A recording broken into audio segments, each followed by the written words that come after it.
over time, we've had some research persons come here talk to us about how good it is to become entrepreneurs, how good it is to start businesses, and of course venture into the other sphere. Look away from oil, look away from the government. And the big question at the end of the day, people keep asking is, where do we get monies to actually fund this project, fund this entrepreneur ideas, and of course businesses? Funding sources is what you target. Yeah, funding sources. What's the concept like? Okay, for just like you said, most people, every time you talk about how to start a business, the need to start one, and so on, everything that borders about entrepreneurial startups, most people come to the question of how to fund. In fact, when I came in from Lagos, relocated down to Delta, and I started having these startup meetings in churches, in town halls, most people came to those meetings to hear.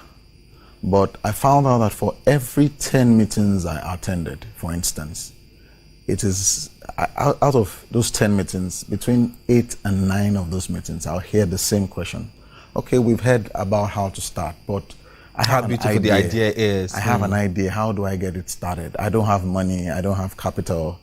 So I had that question over and over, which led me to, develop a model I called "How to Start Your Business Without Cash," and it has come into a book form now. But that pretty much answered the question. So, in fact, instead of just starting to teach how to start your business, I usually ran that model because it was a blend of how to start and how to fund, and which answered the question. So that at the end of the day, once we started running this particular model, the number of questions that related to how do I get funding drastically reduced because that model had dealt with that particular question. So yeah, we are talking about this because it's really a concern for people. Most entrepreneurs, most people who have ideas will always ask that question, except they really are not interested in starting businesses.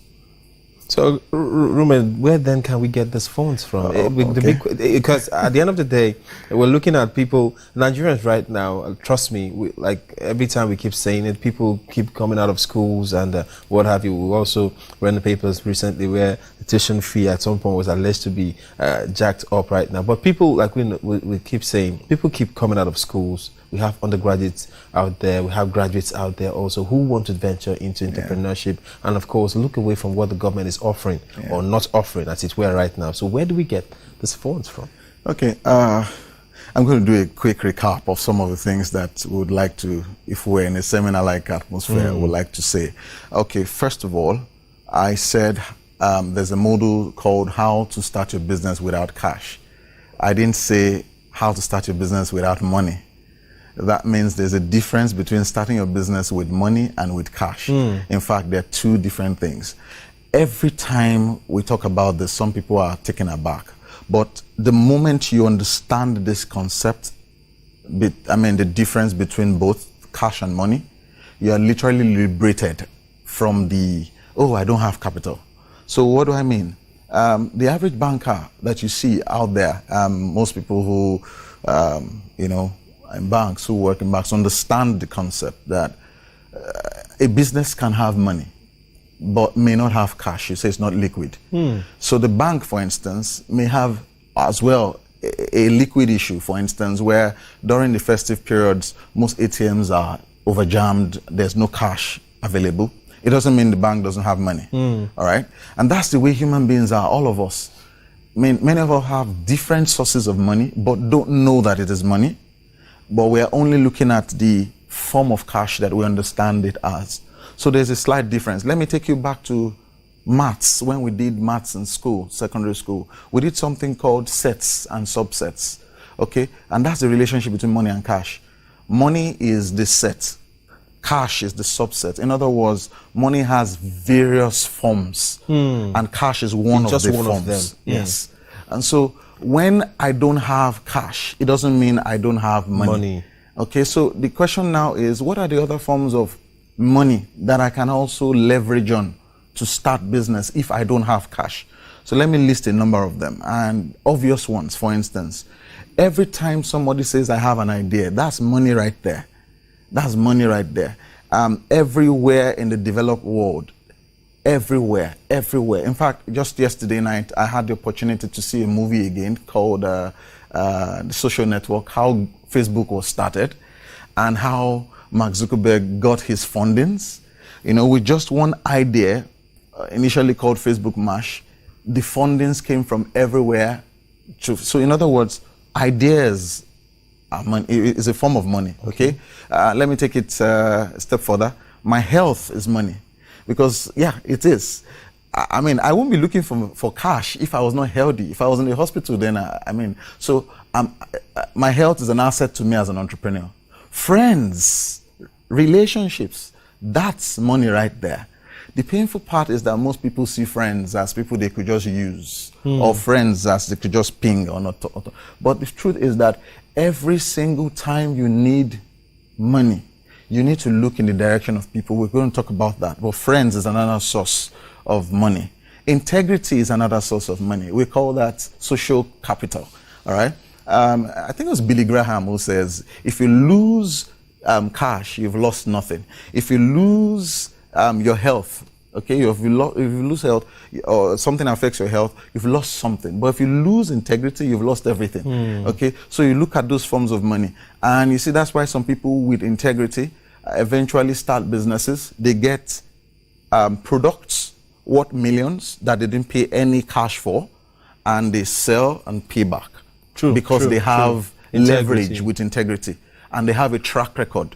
Okay, these are some of the forms of money. There's real estate, which of course most young people don't have. We don't have landed properties that even have a C of O that can be used as collateral, but most people have that. But some people, in fact, let me just put it this way: your phone is actually an asset. Someone has a phone, for instance, that costs as much as 90,000. We have a lot of young people using big phones, and they're looking for 50,000 naira to start businesses. All you need to do is do away with that phone for a while and get a little techno phone. It might not be the usual Apple flamboyant phone that you have, and get a little techno phone that you can use in the meantime. But what you have done is to sell what you have to get what you need, and then you can put that into business. This concept is normal for most parts of the Western world. They sell their cars, sell their gold, and just to put into business and work the business until it produces the money back to get what they need. Exactly. But a lot of us, I give an example. In my short stay in the city of Warri, I've seen people say, I need school fees, please, I need school fees. And they come into my office holding big phones, 2 big phones. I have a techno phone on at that time, all right, on my table. And this person says, I need school fees. How much is school fees? Maybe about 40-something thousand. I'm going back to Delso. And I said, how much are those 2 phones? Exactly. And the 2 phones together were over 100,000. In fact, I literally said, please, would you run out of my office? If you know you need, go sell those phones, get something like mine, and go pay your school fees. Because you actually have money right there. And so that's the kind of... I'm saying this because I said this before the program started, that a lot of us, when we talk about funding sources, the first place we want to look at is the bank, okay? And we don't look at all the things that we have that we could, all right? Of course, we will get to that point where we can talk about those, organizational fundings. That can help. But we're talking about how fundings is just all around us at the moment. I give you one quick example of how I leveraged on relationship. When I came back from Lagos, I was going to set up my training space somewhere in Refinery Road. Okay. I usually initially was running all the trainings I was running in my living room. I set up chairs, my whiteboard on my living room wall, had some sort of arrangements with people in my premises just to keep the compound quiet so that I can have my trainings in peace. But at some point I realized really that we've outgrown this space. Exactly. We needed to move to a more corporate environment. And I didn't have those funds to be able to go rent that space. And what did I do? I simply walked up to friends who had space in their office. I said, please, can I put my table in your office? Can I pay some part of the rent? And next door was a training room, large training room.